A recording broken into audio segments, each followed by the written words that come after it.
Nickelodeon, having to ride the bus to school again, eating square pizza at school, not being in the public pool, trying to win a stack of pods and t-shirts covered in big dogs. These were huge in the 90s. These were huge in the 90s. We talk about the gimmicks and we talk about the fads. We talk about the memories and the things that we once had. So now I'm here singing out the little things that aren't thought about, you may have never realized. These were huge in the 90s.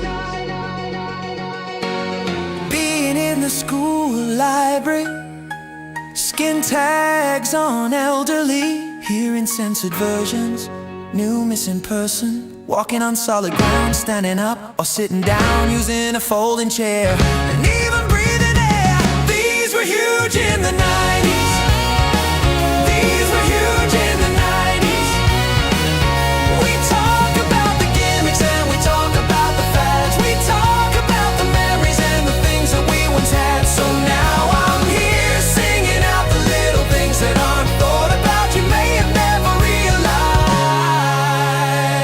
These were huge in the 90s. These were huge in the 90s. These were huge in the 90s. These were huge in the 90s. The shadow was huge in the 90s. Oh, oh, oh, oh. Leaking from the anus was huge in the 90s. These were huge in the 90s. These were huge in the 90s. You're listening to FFOP Radio. Reach the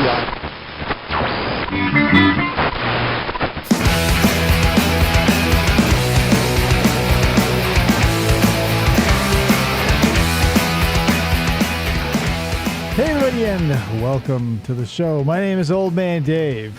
So the problem with being an old man is like, and it shouldn't have been a problem, right? That wasn't part of the bit. I like the costume was the annoying. There's some effect in here, right? Where like, you guys don't. I'll get into that in a minute. Hi, I'm Dave. Krista, my co-host and producer, is sitting right over there. Hello. She's got her monitor ready. Welcome to Wednesday Night Live with Old Man Dave, your confused and befuddled host for the evening. JFK's RFK, not JFK, RFK. That's how bad my brainworms are. RFK's brainworms ain't got shit on me.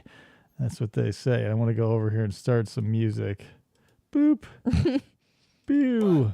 FDO says Sean Lennon? Where's Sean- Dave? Oh, yeah, I guess this could probably be Sean Lennon. Here's the thing. I'm wearing my old guy pajamas, my old guy newsy cap, my old, like, these are 1920s inspired reading glasses. I've got this handkerchief here in case I got to blow my nose, or, like, if something salacious happens, or I eat a spicy, Meatball? glizzy, eat a spicy meatball. Depending on where I am, sometimes, maybe I'll be going through the house at night, looking around, holding a candle, running into ghosts, learning lessons about myself and about the economy. Anyway, what's up, guys? I have very little material to show you tonight, if any. I mean, I've got a lot I can't show you, but I figured we'd probably just sort of hang out and I would complain about stuff. So like every live? Well, yeah, but I mean, this I have like targeted at least 2 targeted points that are still they're a problem, they're an issue, they're an enigma wrapped in a riddle, wrapped in a vest. You know what I mean? So number one. So Matchbox and Hot Wheels cars, right? Mattel owns both. The illusion of competition is all we have. But here's the thing. Here's that sweet ass thing that you guys don't know. Did you guys ever pick up? This is a treasure hunt car, by the way, in case you're interested. But have you ever seen that little thing on this that's guaranteed for life? And you go, well, what does that entail? Because there's a whole bunch of asterisks and little marks and triangles, and they say, make sure you read. So I go, what? Because I thought it's too good to be true, right? Like when you're a kid and you see the concept of a buy one get one free. In your head, you can hand them the cheap one first, and they'll scan that, and then you hand them the expensive one, and they go, "Oh, dang it! You got us." That doesn't work that way. So, in my head, you go, in a perfect world, you go, "Hey, Mattel, I had a Cherry 67 GT500, except my dog ate it." So I go, well, what are my options? If I'm guaranteed for life, what are my options? And here they are. It's very limited and kind of shitty, and I mean very shitty. And very small print. It's a Yeah, good thing you have those glasses. Okay, so limited lifetime warranty. Guaranteed for life, but limited to the whose life, right? So it warrants any basic 1/64th scale, so anything this size, right? This is 1/64 scale. One car. Any one main line. Yeah. So basically, I'm not going to read you the whole thing, but basically anything, they're only going to cover back to 2013. So anything before that, not covered. Well, it's not the same car. Not guaranteed. You wouldn't be getting the same car, or you would be getting the same car. Well, spoiler alert, if you go, hey guys, my car, it broke, it's damaged, it's whatever, you guaranteed it. They say, well, we may ask you to prove it. We may ask you to prove the defect. May require proof of product defect. Mattel will replace any defective car with a replacement car chosen in Mattel's sole discretion. So you're losing your let's say your 73 custom Honda Civic chase car in like the metallic red, and they're sending you gotta go, the toilet car. And they say, hey, sorry about that. Here's your $1.25 car. When any sort of Hot Wheels degenerate will pay more than like asking price for a chase car, a treasure hunt car, not a chase car, treasure hunt. Because there's treasure hunts, there's chase, there's silver line, there's gold line, there's red line club exclusives, guys. It's fucking insane. Brick says Hot Wheels are pretty air rifle proof apart from some paint chips. Yeah, and that's the good thing about them. That's how they can basically say, yeah, forever. They're covered forever. Because like my cars that I got when I was a child, I gave to my kid, and he still plays with them to this day. So I know they're good for it. They're solid chunks of metal. I've torn them down and built them back up, so I know what's all involved. The weak points are, the metal undercarriages. Not the metal. They're no longer metal. They're plastic undercarriages. And those weak-ass axles they give them. Pathetic. What?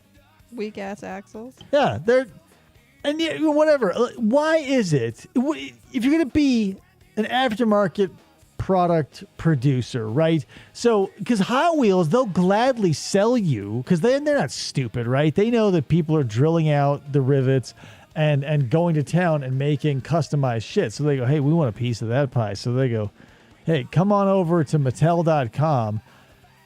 4 sets essentially. So wheels. Yeah.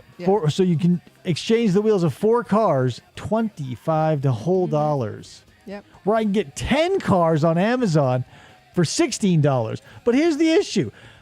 Why can't anybody look at a Hot Wheels axle, measure it, and cut it properly? They give you an extra equivalent, like of square, like, because here's the thing, it's 1/64th scale, you know what I mean? So when you slide these new axles with these rubber tires into these bodies, there's like, if you were to have them IRL, there would be 4.5 feet of axle sticking out of the hubcaps on both axles, just snapping legs of pedestrians up and down the street all over the sidewalk. And you're supposed to be the ingenuitive one who, I tried. I looked up all the little quick hacks and stuff, but you need like specialized tools. Like, well, maybe you could try this. And I did it, and I fucked it up. So I stopped. I go, well, done. It did it. Because I can't get into like, I don't have the time or the wherewithal or any of that to like disappear into a hobby like this, because it would require like a desk and one of those little contraptions with like 4 Doc Ock arms that hold things really small, and like a one of those giant doctor dentist lights and shit, and I'd be painting small models into the wee hours of the night. Who needs to do that? I mean, maybe one day, but not today for this guy. But another problem is, and they're, all my gripes are always child related, because that's, adults are still children. But I'm still looking for collector cards, right? Not like Not like Pokemon cards. not Pokemon cards. I don't want a game attached to them. God damn it! Oh, you just want something with stats but no game? Yeah, I not even need stats. Like Marvel Masterpiece doesn't have stats. It's just a beautiful work of art, and on the back it's a short blurb about either the artist or who the character is, or blah blah blah blah blah. But that's not why I don't want to collect something so that I can whip them out and flourish them around and go duel. I just want to like get the rush of opening the packs, going like, got him, need him, meet him, got him. Try to find those holographic packs or packs, the holographic specials that come in every edition, and just going ape shit again. Like, why did we go through all of Marvel's arcs and the phases and all, and now we're all just fatigued as shit without getting any, like, Marvel Universe trading cards or Marvel Masterpiece getting a reboot, like Fleer or Topps. Nobody wants to like pick up this ball and run with it. Like there are some that are like, I don't know what, because I'm not going to buy them. That's because they're stupidly overpriced. It's like between $30 and $60 for like 3 packages of cards, and the packages are anywhere between 8 and 18 cards. And I'm used to, old man Dave again. I'm pushing a hoop down the road with a stick, and then I would kick the can and walk into my local brick and mortar shop that existed and paid rent, and its employees and its owner, just selling cards. Sports cards, comic cards, Wolverine, DC, all that crap, right? And you can just do that. And does that exist anymore? But like, how is that? There are people like me, right? Why are there? Because like, are there so many sports nuts that are also like card figure collectors? Sure. They still sell baseball cards, right? Yeah, they have baseball, they have basketball, they have hockey, they have all the sports. And they're all over Walmart, they're all over Target, they're all over everywhere. How many cards are in those shadow packs? Per pack, it's only like 8. And that's the thing. And the Ninja Turtle one's 9. Plus a sticker. But I feel like the Pokemon cards are like, what, 7? No clue. I never played Pokemon. I never wanted to like. It's been a long time since I had Pokemon cards. Well, that's the thing. I didn't want to. The playing aspect of it, I don't want. I want the. I never played the game. No, I had them. I collected them to collect all of them. To like, I used to have a binder and had their evolutions all next. Right, to but each other. here's the thing too. Like, if your favorite Pokemon is like a broke dick loser in the card game, you kind of would like. That's the thing. When your favorite, like my favorite Pokemon, Bulbasaur, right? Since he's like a first level, hand-me-down, free in every box of cereal Pokemon, like he's never going to get shown love. But if there were like a Pokemon, the original, like I'm not going beyond that. I'm not an idiot. Like the original 150 with collector cards that you couldn't battle anybody with, but on the back it gave you like a short little rundown and maybe like a little graph of their powers or whatever. Over the moon.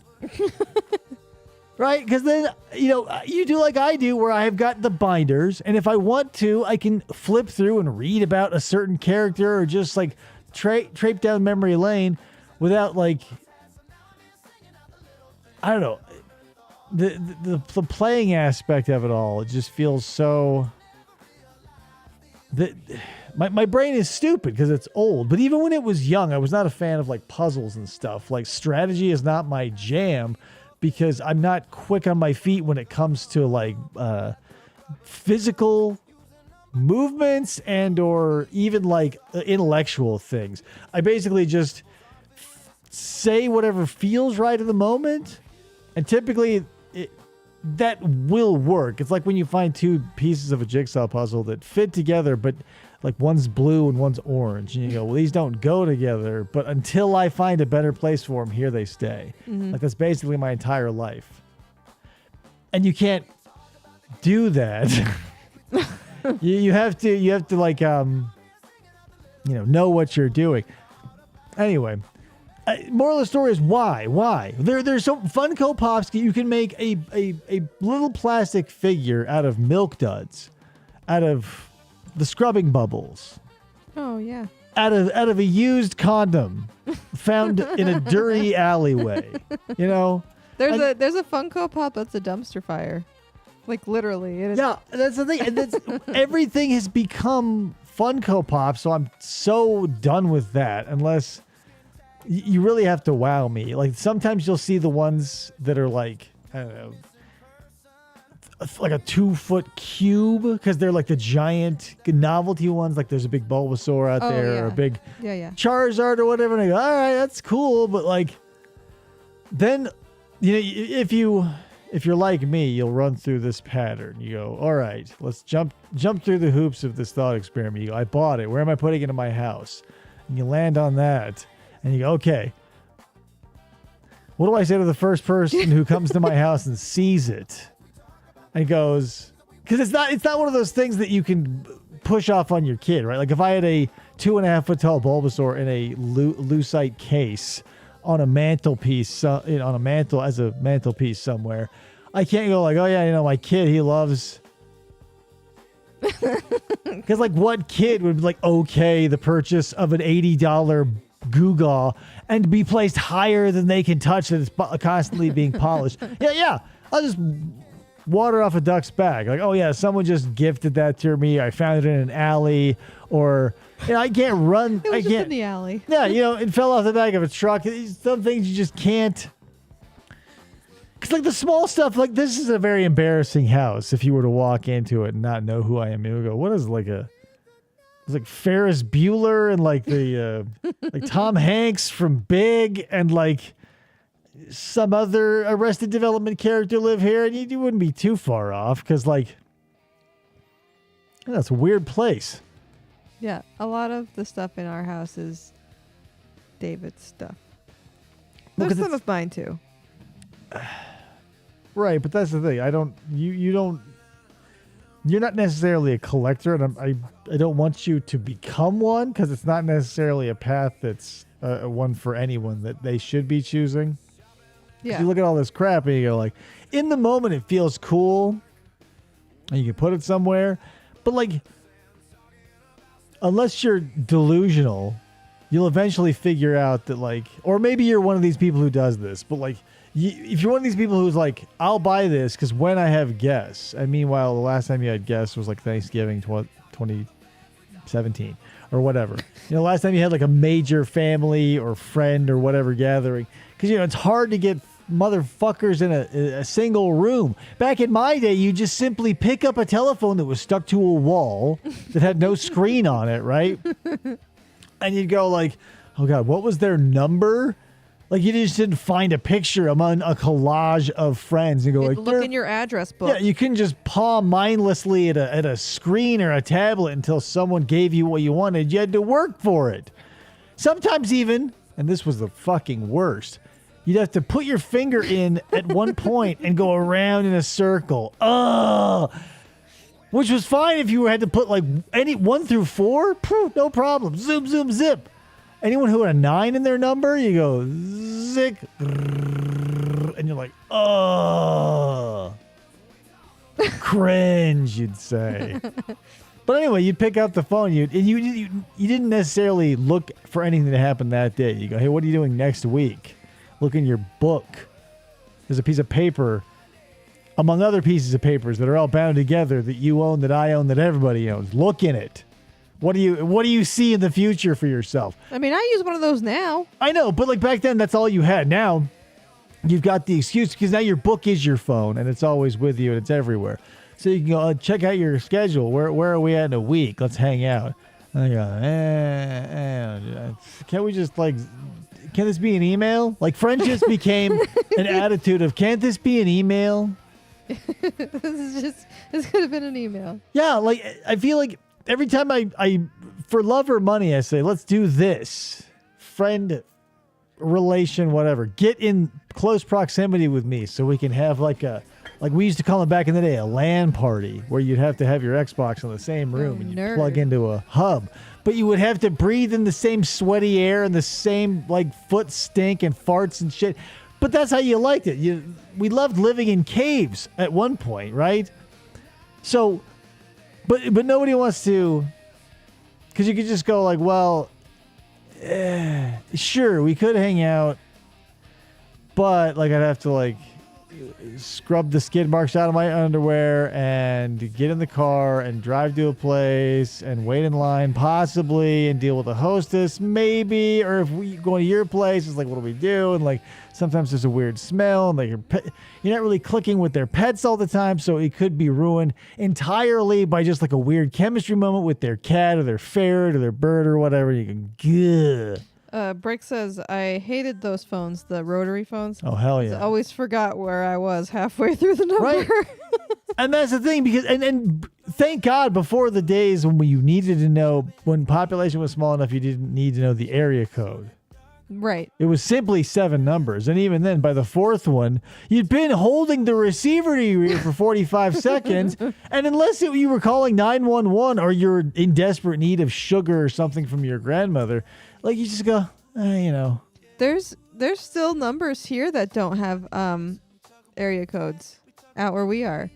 One of the realty places, their billboard doesn't have an area code. Well, in a small enough town, I imagine it wouldn't matter. Like in a town of 1,500 people, if it's like for instance, local shout out to a local business, Oak Realty here in Globe, or whatever. There's like a 3 or 4. You pick one because there's 3 or 4. Well, that's the one I was referring to. Right. So that's the thing. Like, if you're going through Globe, what number do you think they're going to have? Is it now? 928? Right. It's the only one out here. Yeah. But that's the thing. Like, but if you dial 928 and then the number, will it send you to them? I don't know. It just depends on the system. It depends on where you are, and that's the most annoying thing about it too. Is like, whatever. So what? Like this is my this was all Orange Grove's kids. Like Cotton. We went from reasonable to somehow unreasonable, even though it was a slight addition, to now just like disappearing. Because like you're talking about our town that we're in? No, I'm talking about phone numbers. Oh, because you went from 4, 5, 6, 7 numbers, right? So you knew 3 people when you were a kid. Cause like you basically, if your parents prepped you for something, life, they would say, here's our number, here's your grandma's number, here's your aunt's number, here's some phone numbers that if you ever go to a friend's house or something happens, you need to call someone, run through these. Yeah. So like 3 or 4, between 3 and 5 numbers at 7 digits a pop, no sweat. But adding 3 more to that, to each of those, is now starting to ask a lot. So now, like, well, and like if we had our son and we told him to remember our 2 numbers, like they're nowhere near the same. Listen, we've been married for 23 years. And it wasn't until this year that I memorized your phone number. And only because I got tired of pulling my phone out to get the gas discounts or the whatever, the food club. I go, God damn it. Because everybody, now we're in a different place. Everybody get a card. Bring your, and I go, no. But my wife does. And they go, what's their number? And I go, I don't know if I pull my phone out. But then I didn't do that, right? Because like I didn't want to be old man Dave in this fashion. The fucking checkbook bitch who's like, like sitting there waiting with her checkbook For the open. number. Yeah, and doesn't fill anything out. Like isn't prepping that, even though they could be, you fucking lazy bitch. But like holding their pen, their withered old blue veined fingers, and they go, the Walmart cashier goes, it's 97.46. And they go, it was what? They go, oh my God. Like, And then half the time the cashier needs to be like, I need to remember right, how to process and these. it doesn't. And writing a check under no pressure takes zero time, but it doesn't take much for you, me, or anyone else to start acting like a monkey fucking a football. If there's anywhere between 1 and 100 people behind you in line, it doesn't matter. You'll start to fumble immediately. They'll go, "Hey, do you have this?" And you go, because they go, "You got that phone number?" And I go, "It's in my phone." And the second my hand goes in and one of my rings snags on my pocket, I go, "Fuck it.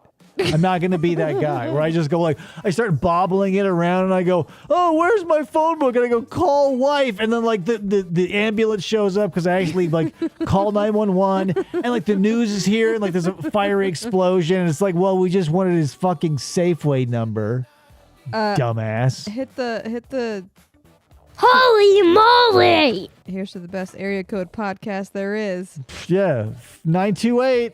It's not my phone Neither of number. us. But don't ever look for me in 928 because I don't have a number. But that's area code we live in. FDO says, I easily remember my wife's number because I constantly put it in at our grocery store. Bingo. Yeah. See, that's the thing. I did myself the service of because when you think you're going to know someone forever, all of my important PIN numbers are still the last chunk of my best friend's phone number from junior high. Oh. So if I ever need to call that number to see who lives there now, I can. It's probably disconnected because I'm an old man who has numbers anymore, right? We all just have Google Text Now digits. We all have Reddit handles that we all sext each other with. Pretty soon in the future, all messages will be written on penises. That's how disgusting the future is. Sex perverts and the like. Ugh. And, where do I've talked about this too before, but where are these pockets of old people who get to being old and are yeah, we can stop at sex perverts? You've had a life full of them. I guarantee you have. If you've lived, you've seen and experienced sex perverts, and to still clutch at those pearls and be yep, me at 96. We're doing it. Because it's not an intellectual argument, right? You can't go what about sex perversion do you get, and how can we find it elsewhere? What other constructive outlets can we find for your boner?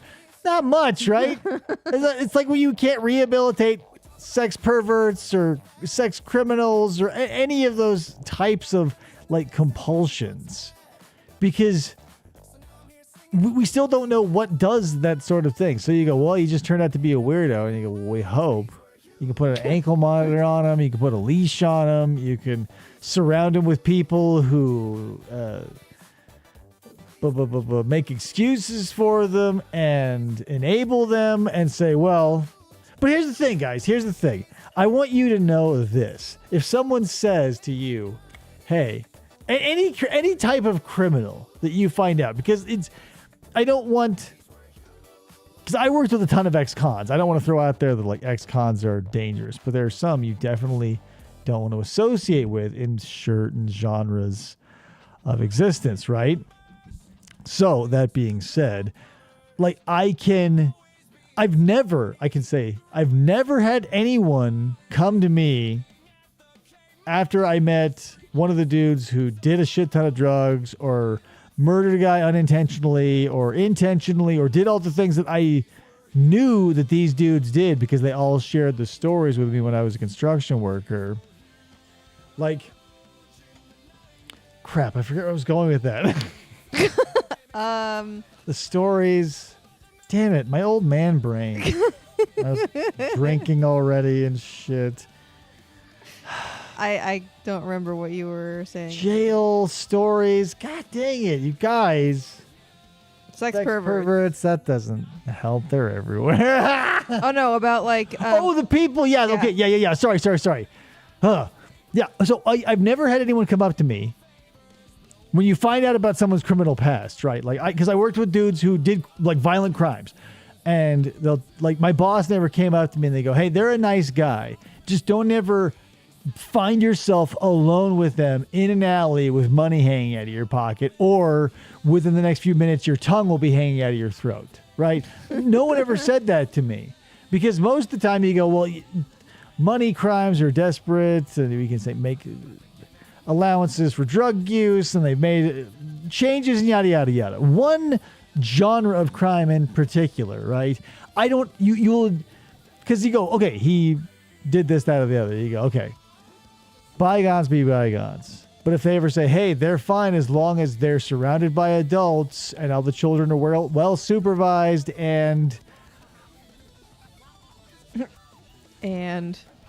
like, yeah, but here's the thing though, right? Like, if you know they're that type of person, you know they're constantly going after them so much so that they have to be like on a list or whatever.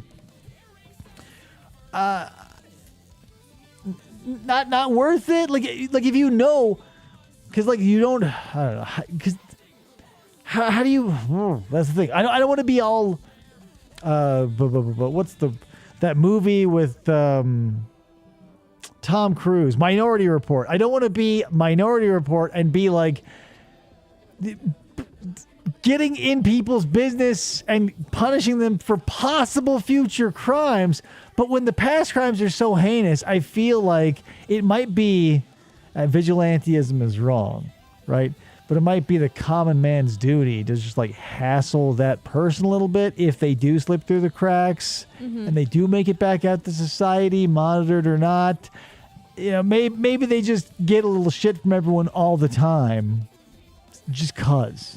Brick says your brain is breaking live on air. It happens. Like, that's the thing. We're coming out of like a very busy and stressful month and into another busy and stressful month. I'm trying to like pull it all together in time for Christmas. And it's fucking cold out here, you guys. I cannot stress enough to you. It's so fucking cold. Like, when it... Because here's the thing. Some of you guys out there, especially the fatter of you, and I'm not holding any grudges, but like some of you have bodies that can hold on to body heat, right?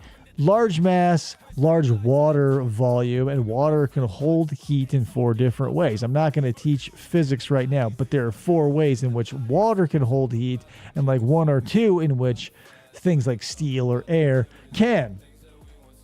So the problem is I don't have a lot of water. I don't have a lot of heat retention. So as soon as I walk out this door, any part of my skin left bare to the whipping winds of the Miami desert are immediately frozen, left without feeling. And then when I come inside, it's like, it must be what normal people get frostbite. You know, when your hands are so, like when you go into a field with your friends and have a snowball fight and you forgot your mittens or your gloves, and you go, I can handle it. And then you come inside and just the warmth of the air of your house burns your hands. And then your mom's like, you've got to take a bath. And you go, dear God, no. Because you know that as soon as your body hits that hot water, everything that isn't burning yet will be, and then your hands are going to be up to a 10 from a 2. And that's me all the fucking time in the winter, you guys. Unless I leave dressed up as, Sheik, if you got any Zelda fans out there, Sheik, and so only my eyes are exposed, because that's how I had to live in Chicago. Yeah. I had to have my button up, and then a pullover zip-up hoodie, and then my winter coat. And then I would wrap my head in a, I would put my hood up, and then I would wrap my head in a scarf. And then I would get into I was Ralphie from A Christmas Story. And all I was doing was getting from the Old Navy to my truck 15, 20 yards away. I couldn't handle it. It sucked. The cold is for the things that live in the cold. They're meant to be there. Like there's a Star Trek movie out there I saw with my parents. It's one of the next gen ones, I think. But I remember this character, like, because they had to walk through snow. Maybe it isn't even a Star Trek movie. Maybe it is Star Wars. But I remember them pulling a dude out from somewhere and throwing him into the snow. And he's just like, "Ah!" And I go like, oh, that must really fucking suck. Because I immediately identified with him and I thought that is the worst way to die. And then later when they run upon his frozen ass, like, oh, at least his suffering is over. But they pick him up and they throw him like a frisbee because he's frozen. He's just like, ugh, Spock. Woo! Brick says, I nearly got bad frostbite. I went for a bike ride in negative 15 degrees Celsius. Jesus, dude. Went a bit too far and started to get frostbite on the way home. I don't, what? Negative 15 Celsius is like negative 35 here. That doesn't make sense. Yeah. Because like 0 is freezing in Celsius. What's the old saying? 40's hot, 30's 5 degrees. Yeah, well, whatever. Not negative. I'm trying to remember the. It's negative 15 degrees times 9/5 plus 32 is what the equation tells me. I know. I'm just trying to remember the colloquial thing that my father always said. I think he said it. 40's hot, 30's nice. Maybe it starts lower. 30's hot, 20's nice, 10 is cool, 0's ice. Whatever. It doesn't fucking. I use Fahrenheit like God intended, like the Lord our Savior Jesus Christ, and all of his little merry men and the Mouseketeers. You know, that's what they use, and that's what I use. When he was turning water into wine, he didn't say how many milliliters did you want. He said ounces, Padre, and there was one of the Padres there, the baseball players. It was the Bible. He could do whatever he wanted. He had magic. But that's just old man Dave talking. Old Dave. Fuck, dude. But here's the thing, though. Here's the thing. In the reality of the situation, I am literally surrounded by a lot of people my literal age. Yes. Do I, Krista, to you, feel like I am the youngest of the three, yes. the middlest of the three, or the oldest of the three of the ones exactly my age? The youngest of the three. For right? Sure. But I will still, I mean. You know, you clad your balls and chest in a little bit of pajama material, and all of a sudden. But then this man also, you know, because, every Sunday morning, David and Big Jim do a radio show, and I listen. And he's up my ass about wearing fucking sweaters. This is the one time I've brought it up in 37 years we've been married. Right? She's been dressing like a Depression-era school marm in her 70s since we've been dating, right? And so here I am, always hot, sexy, and cool with a huge, huge schlong, right? Constantly delivering on that promise. You know, dressing hot, sleeveless tanks, sun's out, guns out.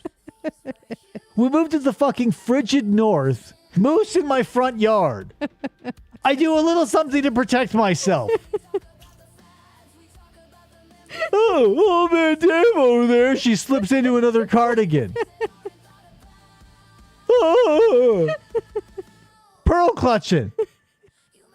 It's just the matching pajamas that gets because me. It matches. It's the collar. It's the. That's the thing. The stripes. I don't know. It's the whole thing. Because these are. Yeah, modern pajamas are like what you're wearing, are like a t-shirt and like fleece pants. Yes. But these were like, number one, classy.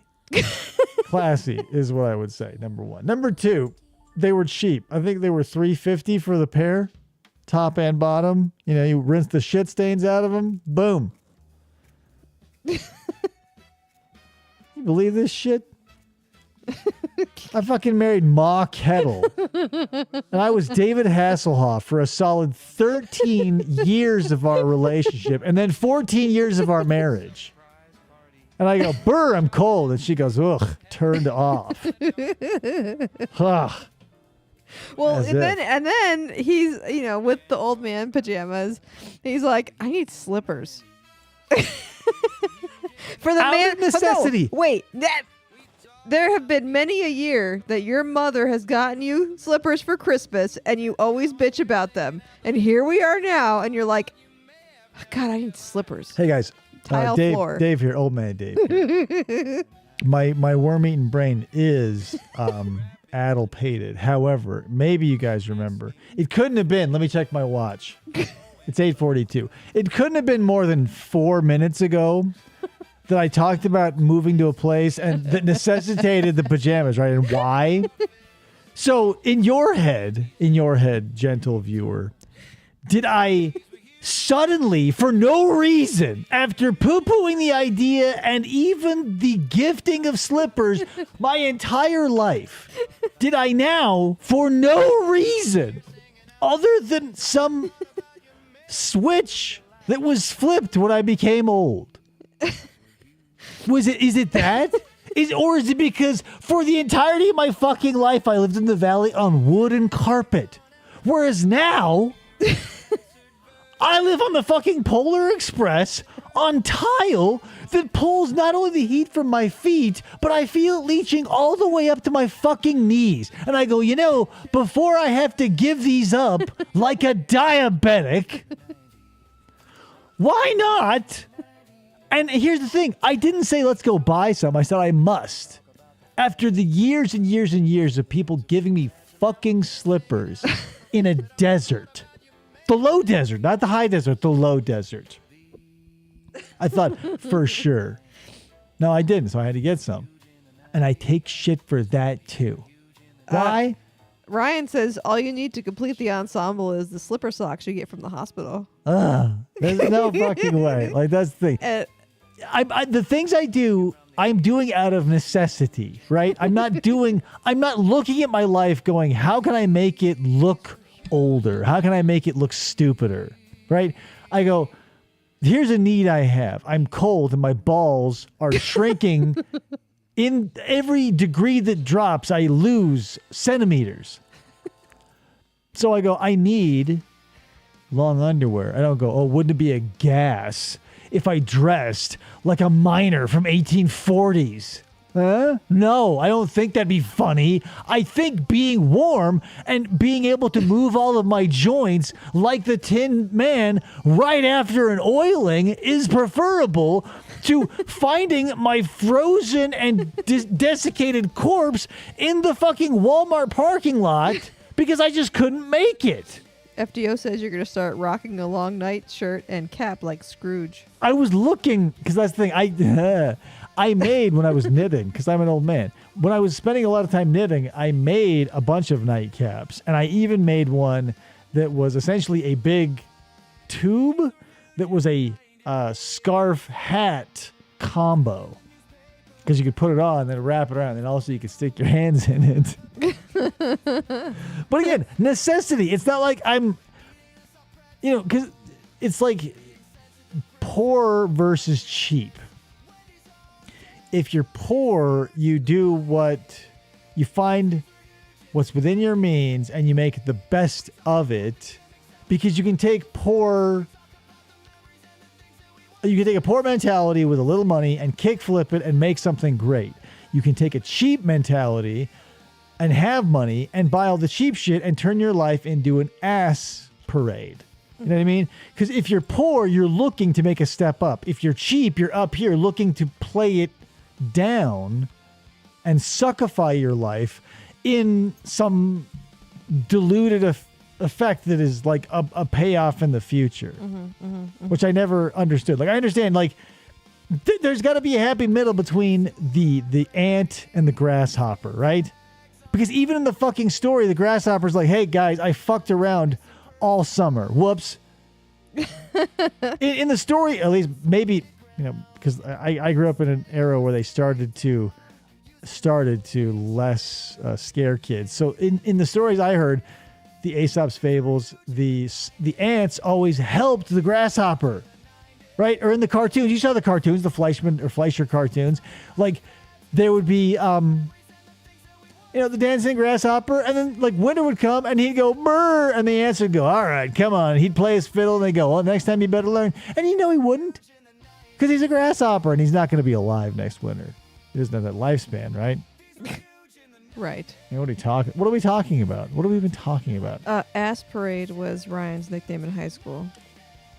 Man, like Ryan had that's how I picture Ryan in college, in high school. Like just a huge Wheel of the Worst or Wheel of Fortune style wheels. This is an every day. Every day. Yeah, hot and poof. Or maybe was it like magnetic poetry? Did you just like give it up to like you just throw a bag into the drama class at the drama kids and be like, "What am I today, kids?" It's a weird life.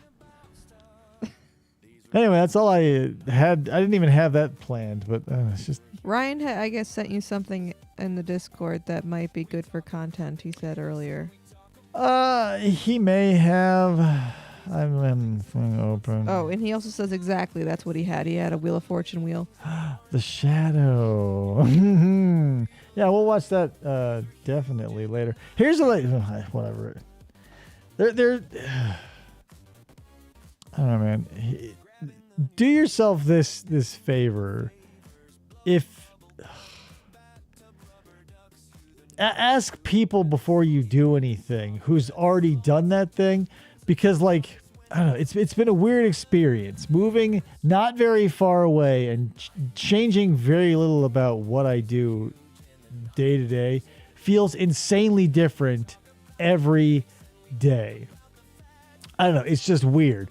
Like when talking about I don't know, everything we do, it feels like everything is like whatever. We just the like our Thanksgiving leftovers thing we just did. We did the same thing last year. Like we've been here long enough that we're doing the same gimmicks annually. But I feel like when that happened before, I was in a totally different and like I can't even tell if it was worse or better. It's different. I'm definitely in a different desk. That's for sure. I'm not a fan of this desk also. It's glass. So I had to put towels all over it because like he kept hitting it with his rings, which I knew what would happen. Yeah, so I put the towels on, but also like everything that you use that has an electronic component on it has like a sticky rubber bottom on it that degrades as soon as it touches glass, it feels like. Because you set a keyboard down, you look away, you look back and you go, oh, I wish that were a little more to the right. You pick it up and all 4 feet are suction cupped to the table. And you go, well, cool. That's fucked. You know what's like... And I wish there's got to be a secondary market, but like it only in countries that cherish something like that would this exist. Because like if you buy a nice like wireless keyboard or whatever, the smallest things will ruin it. If one of the keys flies off, it's fucked. Or like one of the feet on the back of it breaks, or even like one of the rubber pads and it just rocks a little. That's enough to just like destroy it.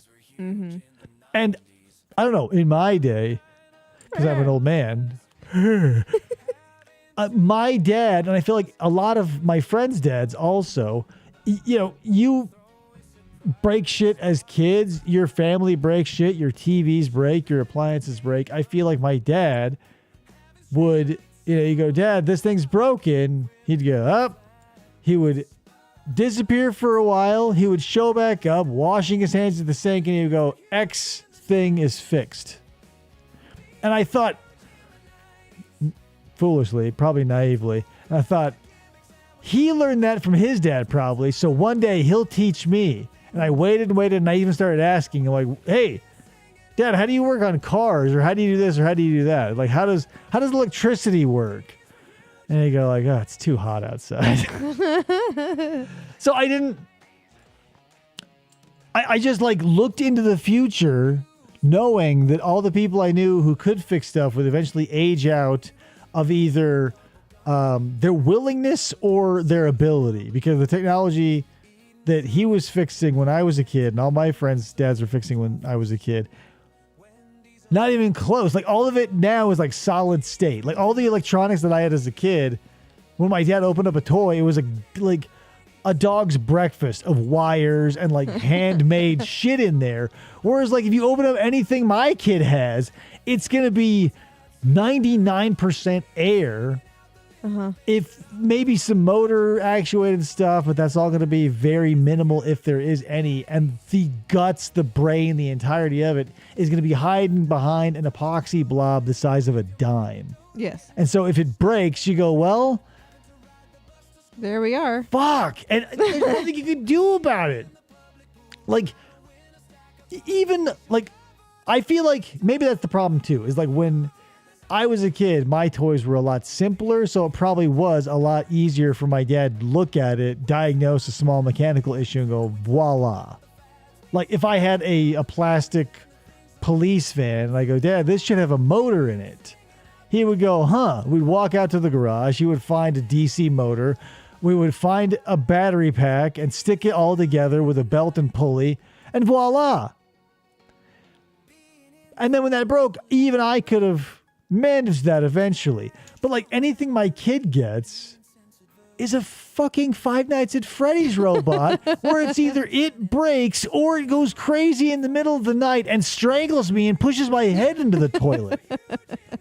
And God forbid, and they're made out of, I mean, obviously anything that starts at a certain quality is going to degrade because profits and people are a certain way. So anything that starts out good, buy as much as you can when it's good. Not too early. Don't be like an alpha tester. Ugh, Yeah. that usually sucks. Betas. That's the way Yeah, to go. be a beta.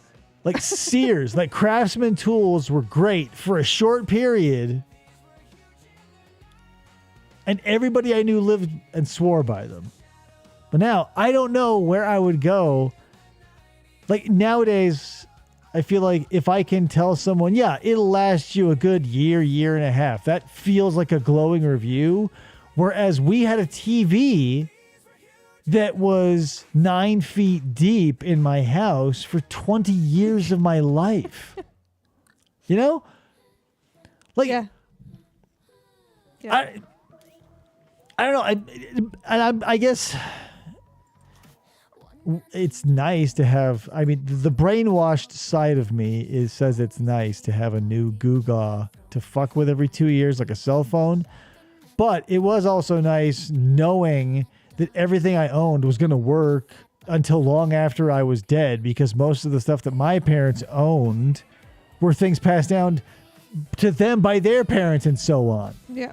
Like the small desk fan that cooled my room was, you know, a cast iron device that hit the market 60 years before I was even swimming around my dad's sack.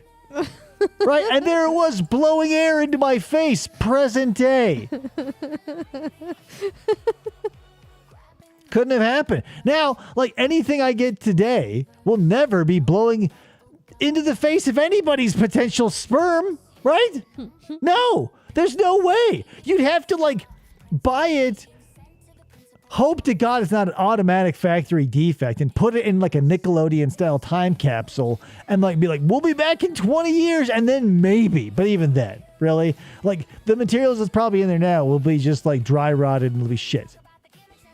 Yes. Yeah.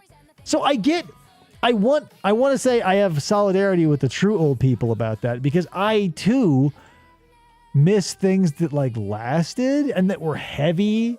Maybe not, I don't know. Maybe that's the caveman in me. I like heavy things like mag lights and shit. Anything that has some heft to it, it makes the lizard brain in me go, yeah, nice.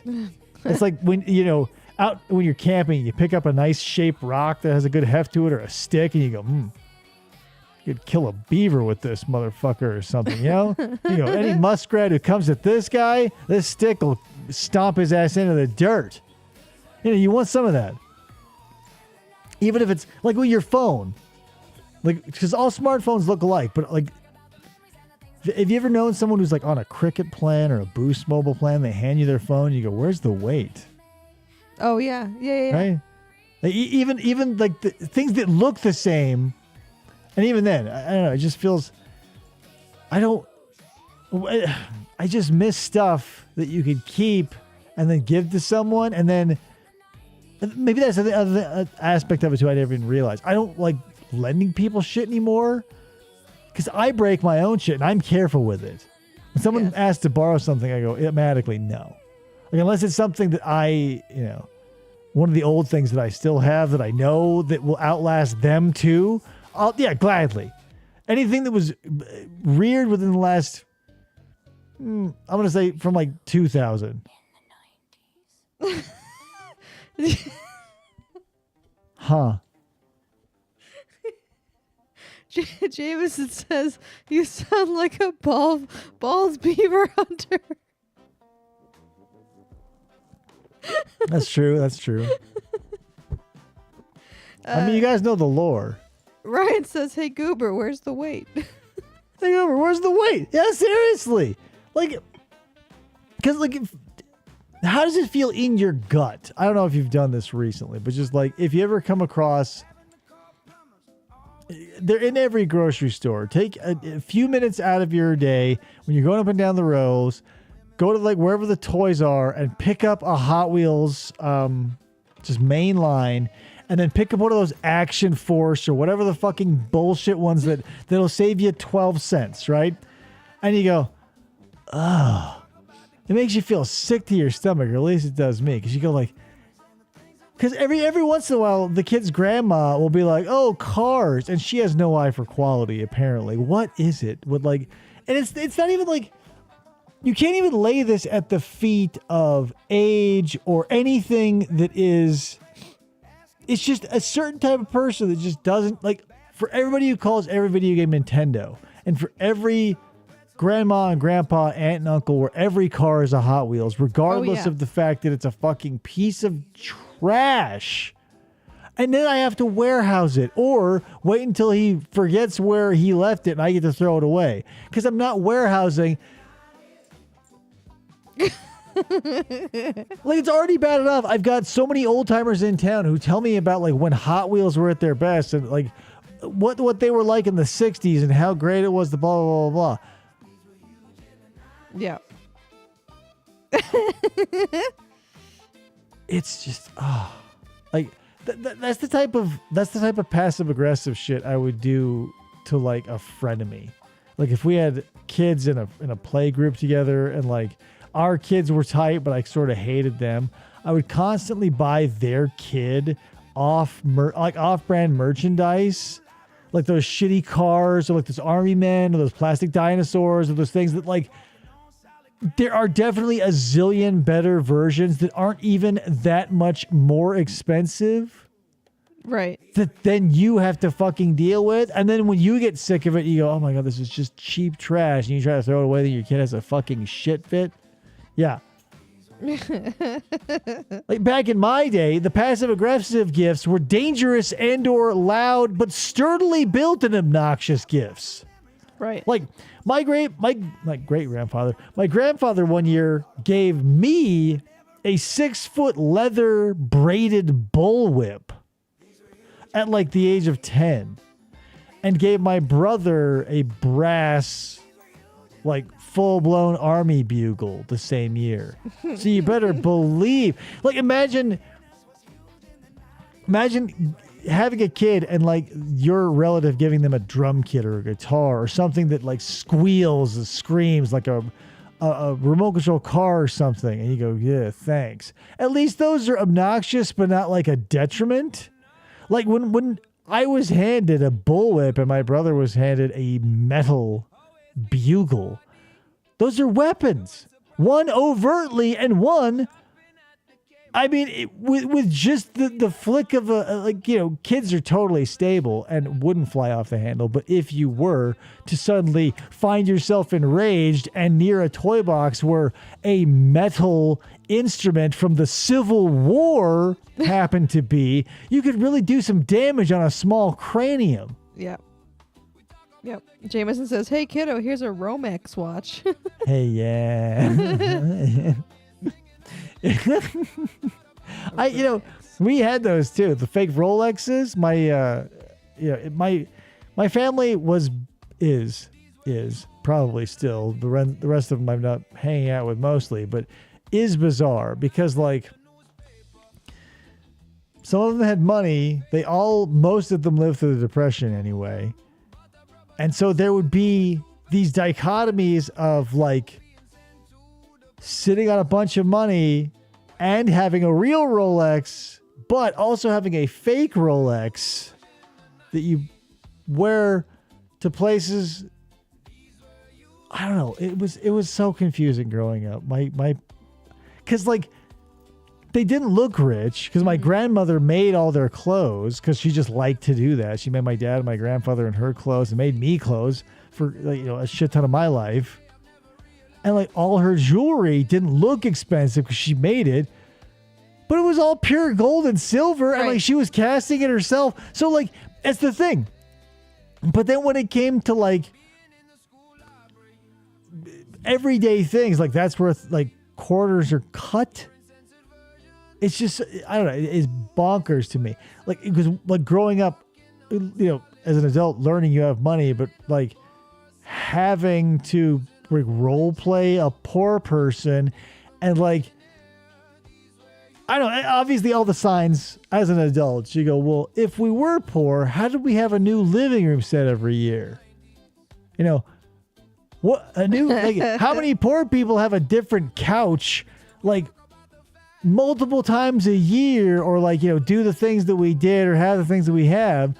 And I go, but we're like, cause I had poor friends and like they lived like shit. Like their place was dirty and people were always hungry, but like they were always trying. They were the salt of the earth, we like to call them.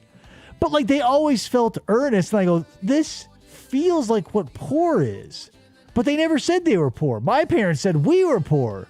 And so I always felt like, this is poor? I go, the house is nice. I've got nice things. Like the food is good. We get to hang out with a bunch of, like we're going to Disneyland basically every year on my birthday. And then I go to my friend's house who has like 13 brothers and sisters and it's 4 kids per room minimum. Never any caps on any jug of anything in the house. There's always just bowls of cereal everywhere. The place is there's a goat running through at some points. I go, if I'm poor, what is this? I was weird. But they always had like video game systems. And maybe that's why, because like even the poorest kid I knew had a Genesis. And the rich kids had Nintendos. But I go, man, maybe we are poor. Because my parents didn't want to buy video games. So they would just go, we don't have the money. We're poor. And I go, oh yeah, I keep hearing that. But like even the kid who was like fucking covered in dirt wearing the same shirt 3 days a week had a fucking Genesis. Because it did what Nintendo didn't. What Nintendo didn't. I mean, it's way beyond that. I'm way past that stage. Way. It's way watered down, that system was. Speaking of Genesis, here's a story that has nothing to do about anything, but this is what old man Dave likes to do. I was playing Genesis once with my buddy. We were playing one of the X-Men games. And like he had one of the aforementioned like large families. And his 15th sibling was sitting on my lap. All of them were named with T names. So Tyler, my buddy, was playing, and I was his brother Trent was in my lap. Fattest little baby, adorable. So I'm holding him, playing Sega, and this kid rumbles. Uh-oh. He's like, blah, blah, blah. And like he's fat. He's like Jabba the Hutt fat. And I go, ugh, ugh. Like he's like a waterbed. Like somebody like there's a small soccer crowd inside of him doing the wave. And I go, that's weird. And like, I remember saying that aloud, but before I could say the D in weird, there was an explosion of yellow and orange, like a wave. It looked like lava, like it was Dante's Peak exploding out of the back of this kid's diaper. And it came at me. It felt like in slow motion. I dropped the controller and dropped back so fast as the wave came at me. I was like, grrr, but luckily I pulled back just enough that all it did was like, it barely missed my chin, the wave. Because if I'd done nothing, it probably would have gone to my eyebrows. Ugh. Whoosh. Like an incoming tide. But I was like, and it just hit me full on from the shoulders down. Ugh. Horrifying. Never, ever have I seen that before or since. I was on guard. Like when my kid was in diapers, I go, he's going to blow one of these out one day. And he rooster-tailed a couple of times, but nothing like the Like the day after tomorrow that was that kid's explosion. Dear Lord, what were they feeding that child? And the color of it was just so shocking. And then, since me and him were the same size, we were the same age, I just like popped into one of his shirts, and my parents got like a Fry's grocery bag with, diarrhea soaked clothes, and they go, because how do you explain that? Your child was almost washed away in a wave of diarrhea. You guys remember when the molasses tank ruptured in Chicago in the 1830s or whatever it was? It was like that, but from an ass. Horrible. A punami. It was a punami. It was a turticane. Anyway, that's Old Man Dave for you. But here's what I do also have. We might as well... let me find some videos. Let me put my glasses back on. Okay. Yeah. Okay. So what we have here... Oops. I started it accidentally. Yeah, totally did. My old man brain. Stop. There we go. So what do I have for you? Let me turn off the other stuff as well. What do I have for you? Some Funko Land training. 2 parts. The first one came from FDO. The second one he was able to find on somebody else's channel. But if you guys remember Funko Land, they were like a video game store a la EB or Electronics Boutique. It always felt so bizarre because in GameStop and EB and all the other like game stores, Funko Land always felt so like poppy and kiddie to me. I don't know. I was never a huge proponent of them. However, they weren't huge out here. So that's what we're going to be watching is some Funko Land training videos. They're both very short. Let's take a look. What if there was no sound? Would that be funny? I was like, I heard it earlier. I swear to God, you guys. I swear to you. Oh my God.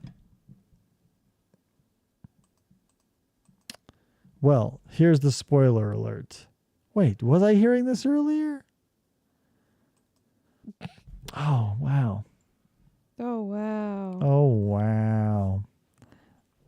You guys ever see that Cyrax clip where he's like, I'm not a guy, I'm a girl. It's Alice. I don't know why I keep old man Dave here. I keep looking up here. There's a star on our Christmas tree, and the light keeps confusing me like a moth. And I think the camera's over there, and I go, you guys, because there's also like a vaguely square shape. It's over here. I guess. So here's because I don't. Is there no sound at the early start, or is it just?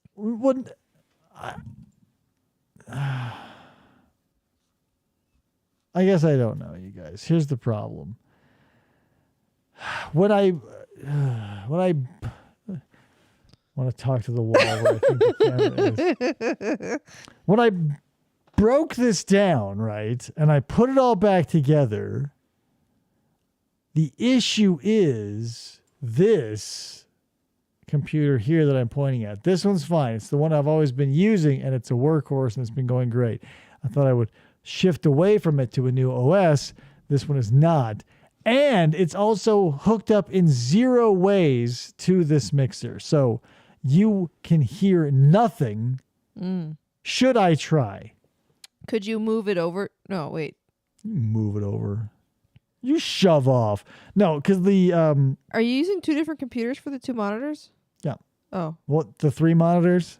3 monitors. Guys, old man Dave here. Not for nothing. An old man can still be tech savvy. This is a very intricate and expansive operation. That's why I forgot part of it. It's elaborate, motherfuckers. Yeah, the amount of wires. So the problem is, here's the problem. So it was hardwired to this computer before. And it was getting the Bluetooth sound from this one. Now it is hardwired to this one. This one, I do not believe has Bluetooth. So what is this connected to? I don't know. The Bluetooth module that I am pointing to, you guys can't see. Can you just pull up the YouTube video on the other screen? What other screen? This one? The one that's unseeable by human eyes? Yeah, I could. So then they could hear it but not see it.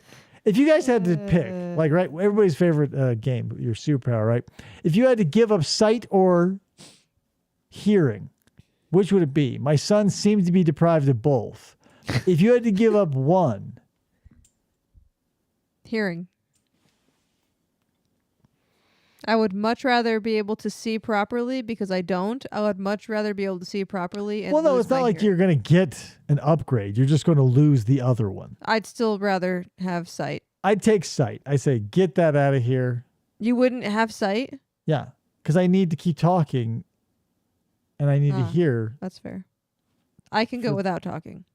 Yeah, you could work the soundboard. If I lost, well, maybe I would be okay with that. Like, as long as I could talk, I don't care what Yeah, just people because you say. can't hear doesn't mean you can't talk. Because I want to hear a funny story that isn't funny but is long, and they would go, no, and I would go, great. Here it is. So back in, I was in Yuma, Arizona, right? And my coworker brought back a big fat lady to have sex with. Brick says sight. So you would lose sight. Brick, because the question that he had was kind of confusing to me, but I've also been drinking. All right, I would say sound is too, It's basically what do you use the most? Like, I could go without. There's more embarrassment in losing your hearing than losing your sight. Potentially. Sure. Maybe not. Because I've known blind people and I've known deaf people, and they've both done embarrassing things in front of me, not knowing, because it fits into their deficiency. Mm-hmm. Like farting or doing something visually bizarre, or like having a booger in your nose or whatever.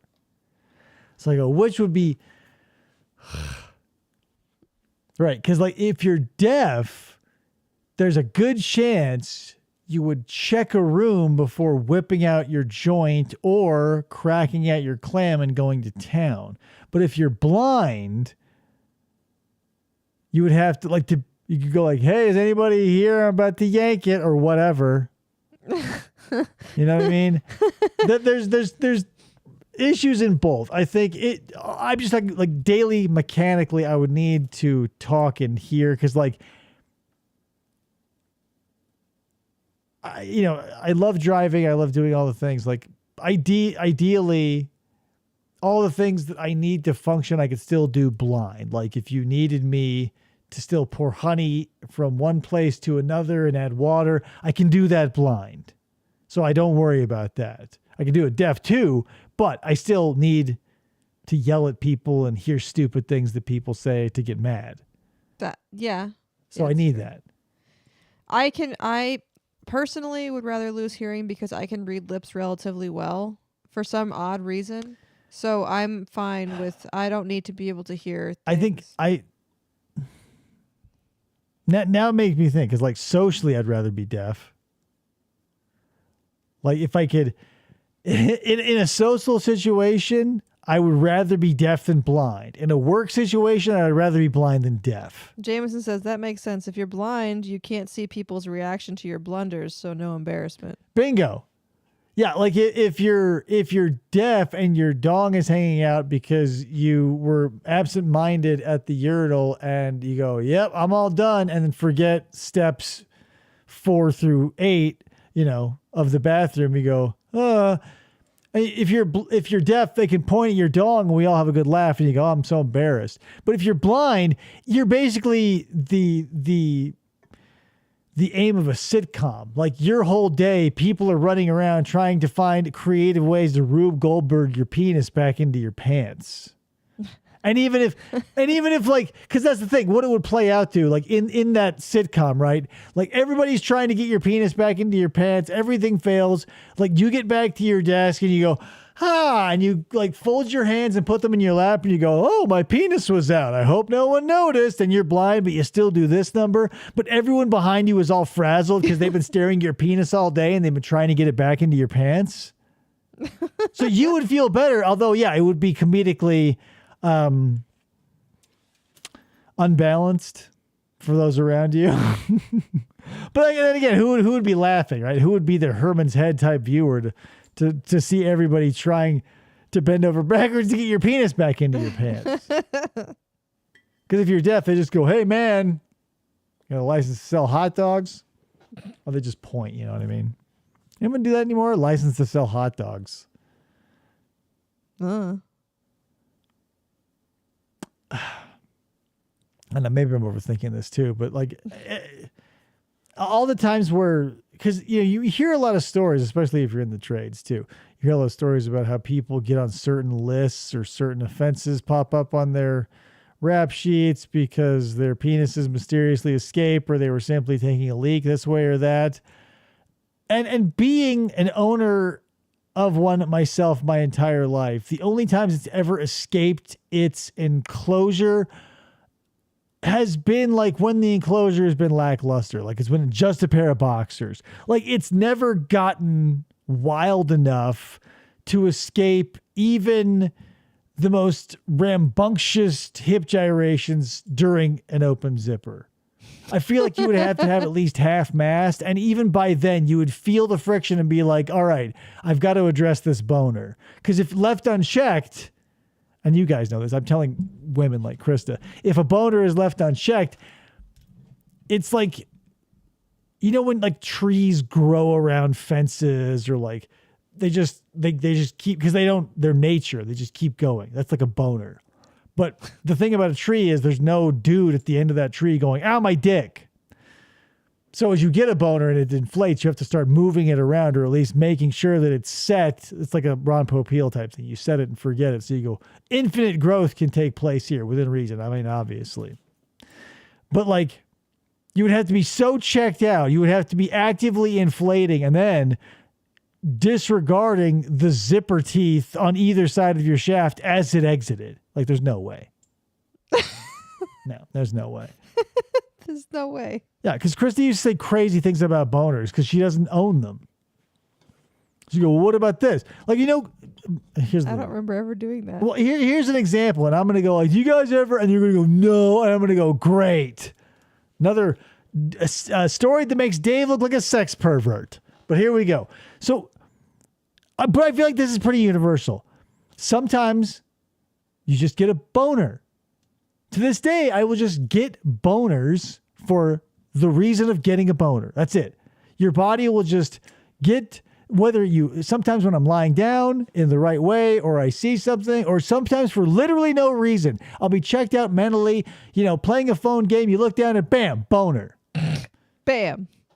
But the problem is sometimes the boner switch goes up to 11, and I don't know why that is. You'll have like a very large, painful boner. And why? I don't know.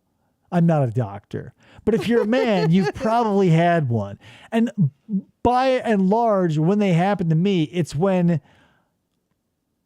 it's always in the middle of the night. Like I wake up and I go, like, oh, it's still dark out. And then you go, oh my God, why does my boner hurt? And I go, why is this boner here? And I've talked about this to you before, Krista. And I go, because back when Adam and Andy were on the show, we were talking about boners, and they at least agreed with me. I think. Memory serves. Somebody type a 1 in the chat if you get a painful boner. We're like, let's use that boner for the sex. And I go, you can't. It's like when you overinflate a basketball accidentally, you don't go, hey, let's just dribble it until it explodes for the fuck of it. You got to go, we got to get some of the air out of this. Things have to cool down, right? You can't just like, I don't know. It's way too much. It's like too much voltage. Is anyone agreeing with me here? So many clips happening. God damn it.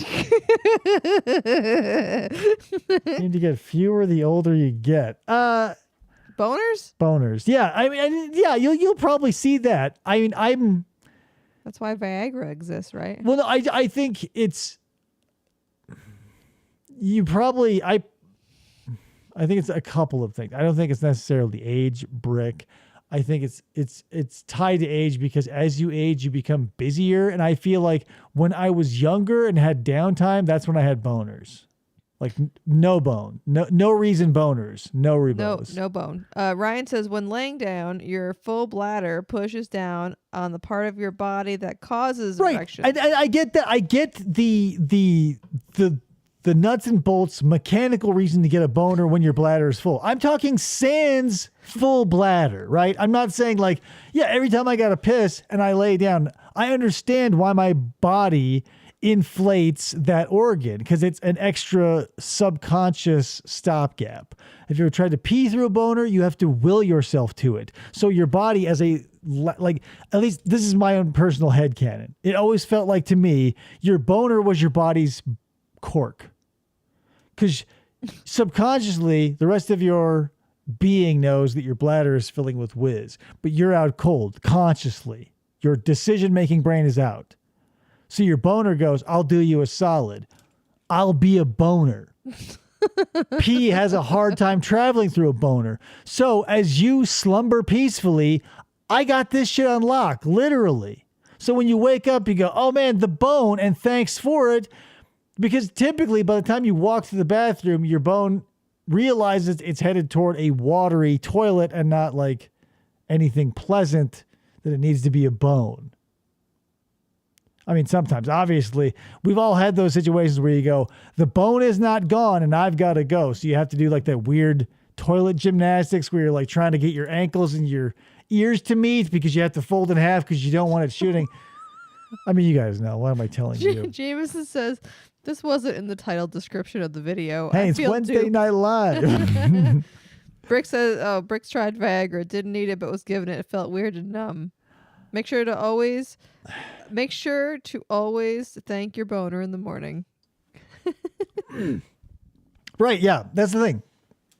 I take it for granted, because every day I just, and I maybe I shouldn't, because maybe some people don't, maybe some dudes don't. I'm sure some dudes don't, but like, every day I wake up with a boner just because that's the way I've always woken up. Since I could get a boner, I've been getting boners. And I feel like I always thank the boner mechanically, especially when I wake up and I go, oh, I have to pee. Because you always had, please, and also you motherfuckers, don't tell me you haven't had this dream. But like if you had that dream where you have to pee so bad, but you can't pee in your dream.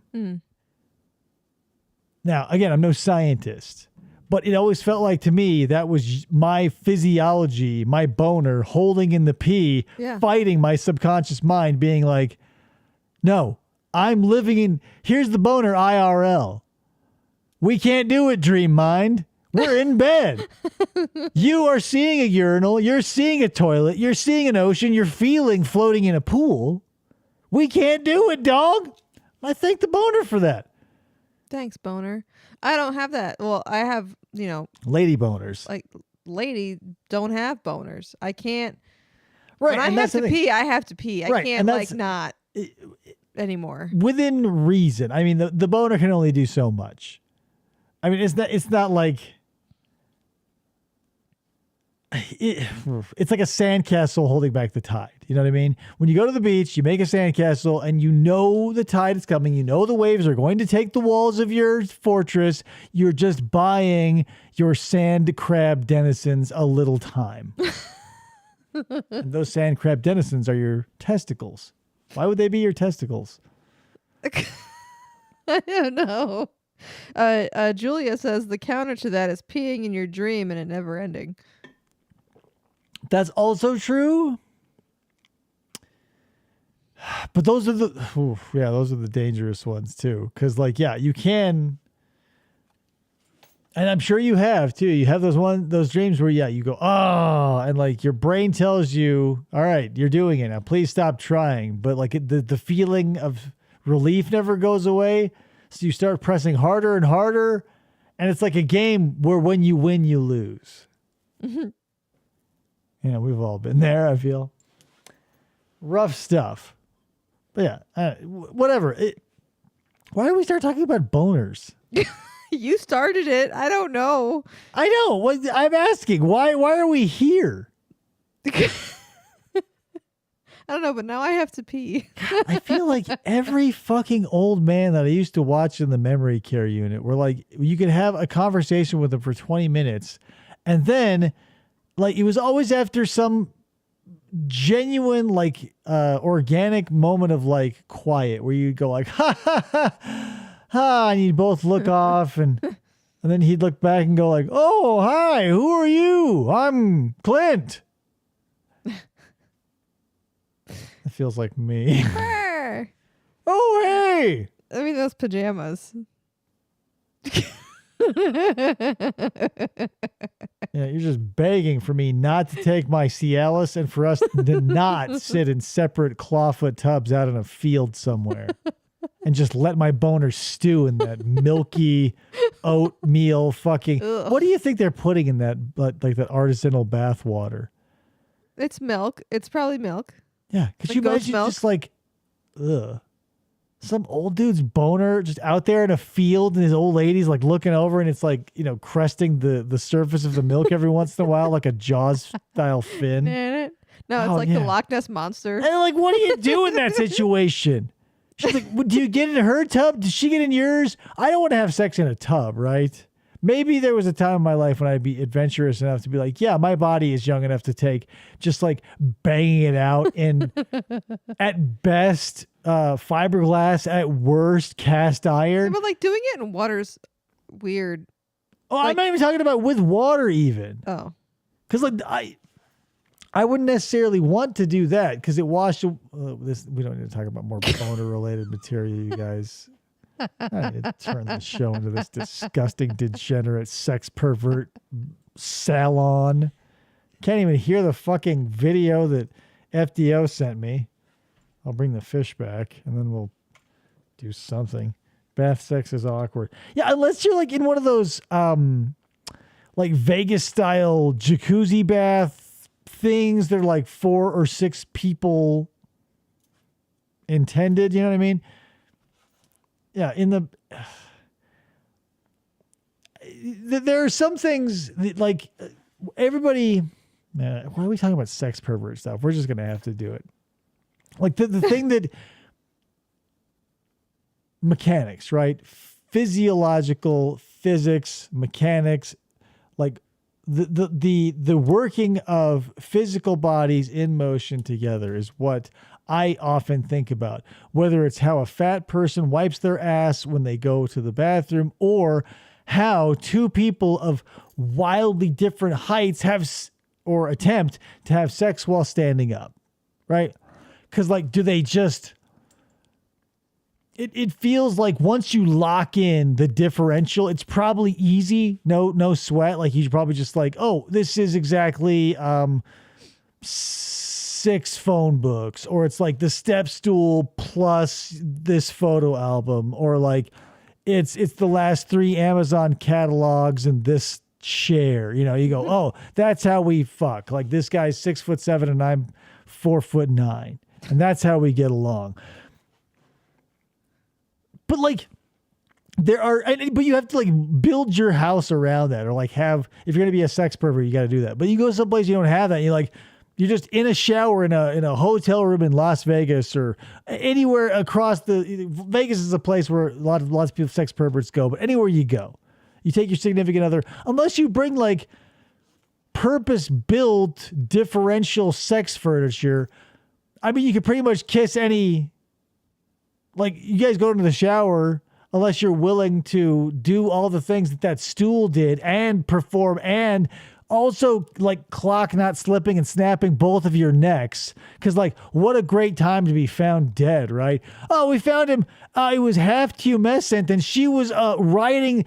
She was basically skewered on him like a Roman prisoner. Why is there no music? Okay, I turned it off. I was like, wow. Yeah, you know what? That like, because typically I'm saying that because usually the guy is taller. Not that I wouldn't. Here's the thing: everybody wants. I had that bucket list idea before the bucket list was even a thing. Before Morgan Freeman and Jack Nicholson fucked up everybody's life by introducing bucket list to every old motherfucker on the planet.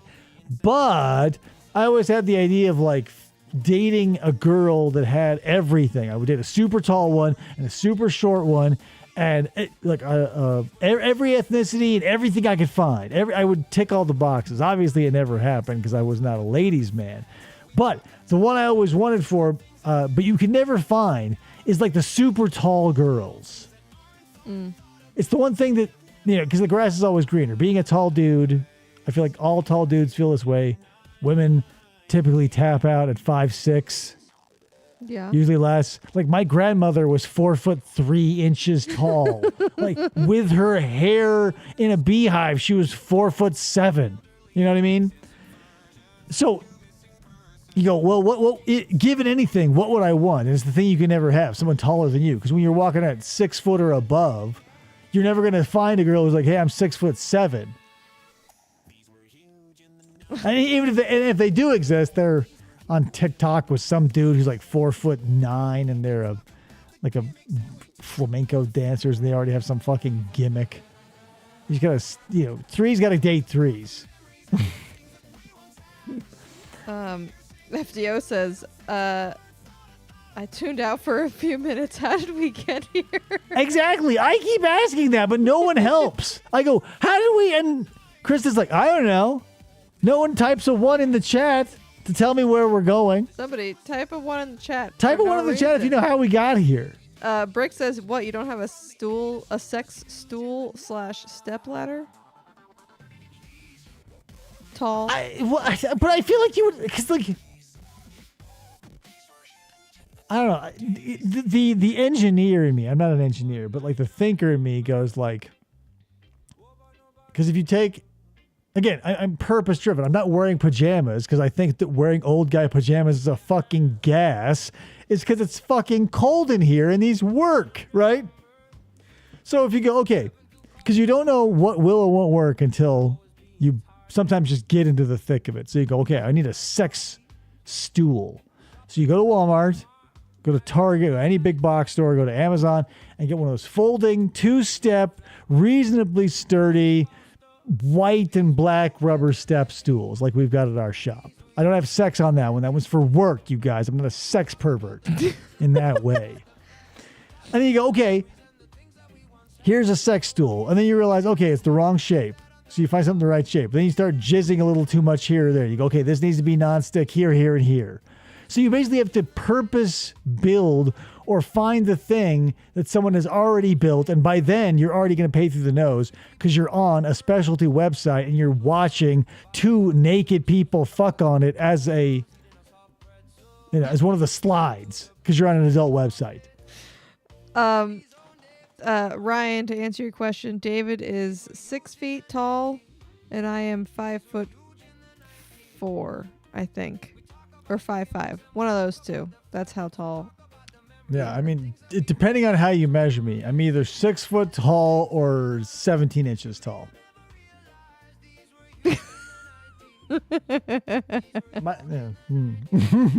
Jameson says, don't take Dave to a WNBA game. Yeah, I wish. But that's the thing, though. Because, Jameson, I feel like you fucking are trolling me, but like, not cliches, gimmicks are like gold, and you know that every tall girl on that team has a list of dudes waiting for their time to jump in. Short kings to tall kings. Anyone can go like, yeah, unless you're one of those dudes who's like, no, I've got to have this, that, or the other, and you're a dickhead. But like, that's the thing. Men, women, both. I feel like it's innate in your nature to want to do the small version of the ride and the big version of the ride. You want to pick up the thing and have fun with it, and you want to climb all over the thing that stands erect before you and have fun with it. Because they're both fun. You know what I mean? Brick says, I'm sure you could easily find something on Craigslist. I'm not in the market anymore is the thing. And even if I were, like, no fucking way. Ugh. No. It's just too much. It's too much to like try and tick all the boxes. Like, I don't... Now, it would be... I've moved past the gimmick, you know what I mean? I don't need to... I'm burning out on the the novelty of it all, because like as fun as like the T-Rex is, or the Aquilops, or the Draco Rex Hogwartsia, or whatever, I'm still a Camarasaur fan. The thing that gets the job done, because the flashiness of it all fades. That's why, and relating back to the sex perverts, the flashiness fades, and when you're a sex pervert, where do you go? Right? You get more perverted. And that gets expensive too, you guys. Like, unless you're a good DIY, like you're a leather worker or, something along those lines, you're going to be paying through the nose, I feel. I mean, I'm not in, I don't have a lot of expendable income, so it's not like I'm blowing through dozens, hundreds, thousands of dollars for sex perversions or really anything else that I could enjoy, hypothetically, because I'm always very busy. But it feels like because I have gotten into hobbies before, and I always crank them up to 11. Like photography, this sort of thing. I go, let's take it to its extreme. But no matter how crisp and expensive the microphone, it's still me talking into it, right? So I'm never going to harm myself getting a super, like a Neumann. If I spend $10,000, I'm talking to you through a Neumann instead of an Electro Voice. Very little danger in that, but like, I don't know, by the time you have like a room dedicated to how you receive or eject genetic material upon or with somebody, it feels like that's a slippery slope. If you're a slippery slope type of person, and you can be, I always burn out my capacitors. If it's going to hit me and hit me hard, I always crank it up to 11 to see if it'll last. And typically, the flames of my passion burn it up to nothing more but ash, and it's scattered to the four winds. The stuff that stay, though, look out. But I also kind of know what I can and can't lean into from like a realistic point of view. Mm-hmm. Like, let's say disgusting people like furries. You can be a number of stops along the furry chain. You can be the person who owns nothing, spends $0, and says, I identify with a squirrel and here are my nuts, all the way up to the chunks and the pieces until you're essentially like a theme park mascot, except you footed the bill for the $2,500 in fur and the weekly $80 in dry cleaning to get all the jizz out, and the horrifying and unsettling looks from the Korean dry cleaners that you visit, right? So, I mean, all in sundry. It just feels like, especially when privacy, not even perversion, when privacy is involved, a premium is paid. And there are a lot of things beyond sex that like people are ashamed of. And if you want to have a secret kept, or, because that's the thing too, sex perversion demands quality, right? Because if I'm a sex pervert and I buy a sex swing, like a malfunction could cause physical damage to me and my partner. Sure. Right? I don't want to like blow my joint apart because like she comes tumbling down from the roof because the J hooks or the I hooks that I installed weren't, rated to the right PSI or whatever sort of things that are going on. You know what I mean? So, which is why, not that I know personally, because I've never bought anything battery powered personally, but I've heard secondhand, like when you buy something at a sex shop, they got to turn it on and make sure it works. Because you're not bringing it back. I didn't know that. Julia says, nothing about the things I've learned about you, having known you for almost 15 years now, tells me that at any point in your life you could be a sex pervert. 15 years, Julia? Oh, my God. Fucking depressing, kind of? A little bit. But come on, I could be a sex pervert, though. Like, don't I feel like a little bit like a Republican congressman screaming against the gays that you later find against the glory hole? Like, come on, be real, Julia. In your heart of hearts, no. Does it even feel a little? She says no. You didn't even let me finish. Not at all, she says. In capitals. Well, little do you know. Just kidding. I mean, so wait, what if you are right? But you don't know. You don't know for sure. Krista maybe, but she says Krista maybe. Me? Why me? There's a whatever. But that's the thing. I don't want to like. I don't like. Oh yeah, because then like how do you prove a negative?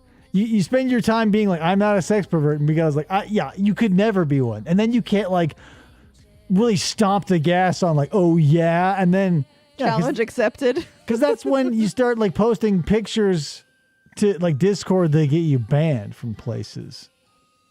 But even then, Ryan says, I can picture you giving a press conference with Ladio standing solemnly by your side, a la Larry Craig. and I'm still wearing like the ball gag around my neck, like I just spit it out or something. I don't know, man, but it does. It feels like one of those things where there are so many things involved, and like you'd have to vet the quality, because I feel like you would be behind the 8 ball. Because like I don't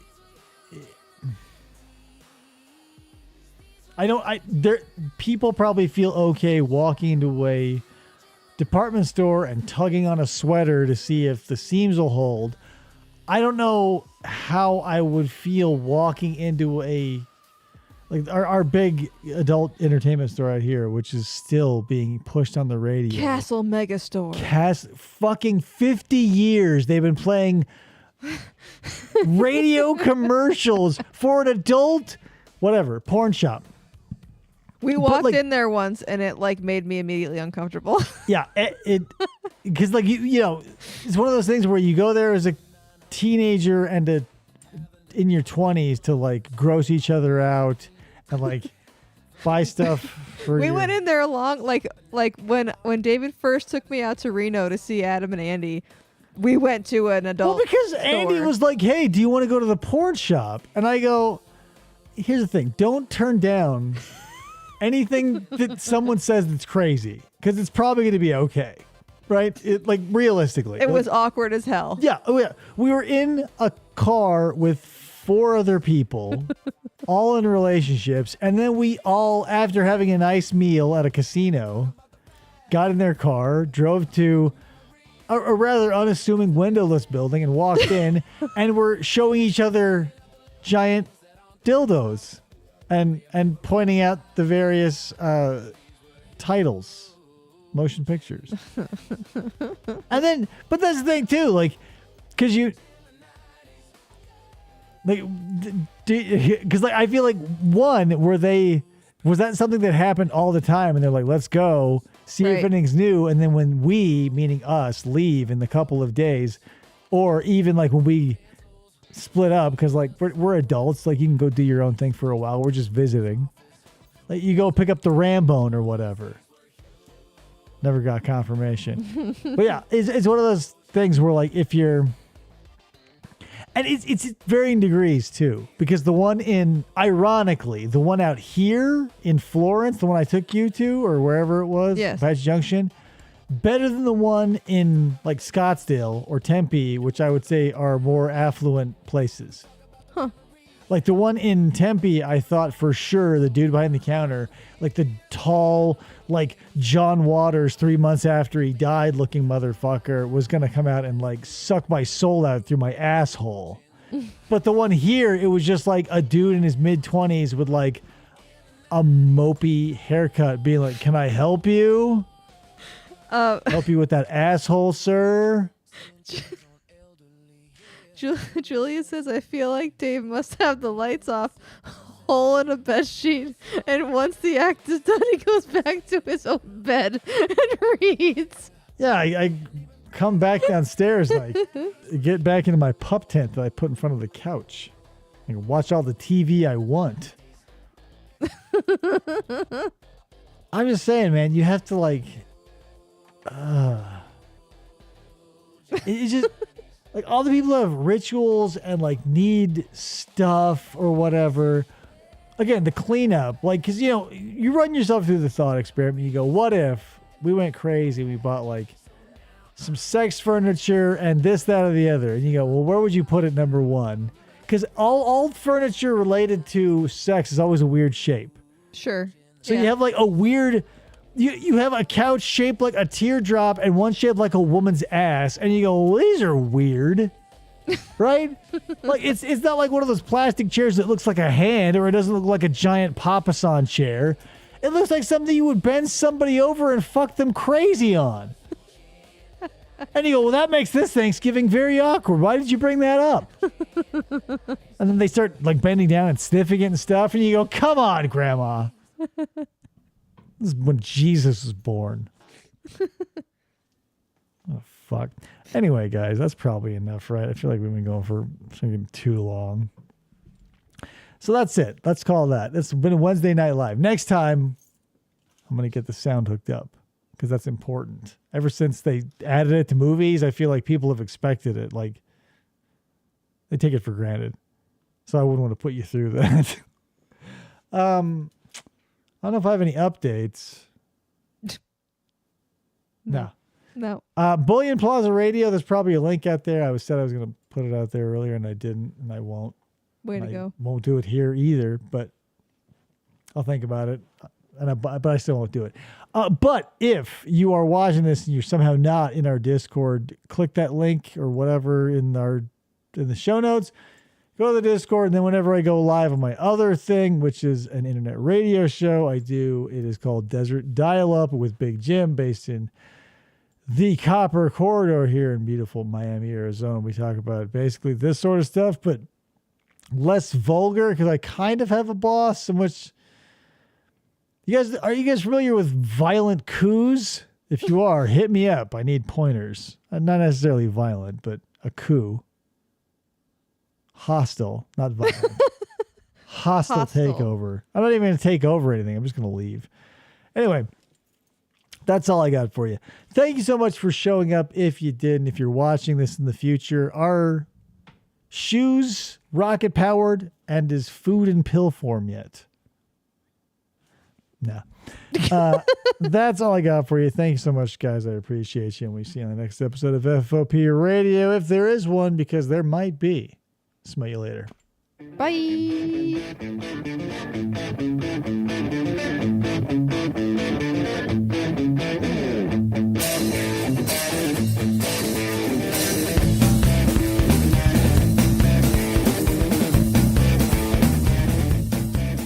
For the try to